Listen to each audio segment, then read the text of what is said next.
আসসালামু আলাইকুম আপুরা।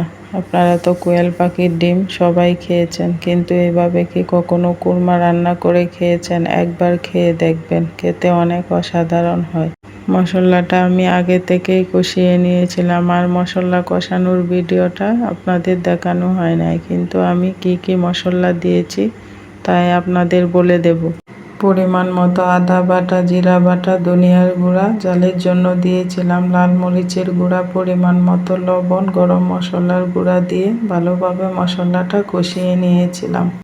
আগে থেকে গরুর দুধ আমি লেবু চিপে রেখে দিয়েছিলাম, আর এই গরুর দুধটাও দিয়ে দিলাম, সাথে আস্ত কয়টা কাঁচামরিচও দিয়ে দিলাম। কাঁচামরিচ দিয়ে ভালোভাবে নাড়াচাড়া দিয়ে অল্প কিছুক্ষণ জাল করে নিলেই তৈরি হয়ে যাবে কোয়েল পাখির ডিমের কুরমা। আর এই কোয়েল পাখির ডিমের কুরমাটা আমি একটা বাটিতে সুন্দরভাবে পরিবেশন করলাম। কেমন হয়েছে কমেন্টে জানাবেন। আল্লাহ হাফেজ।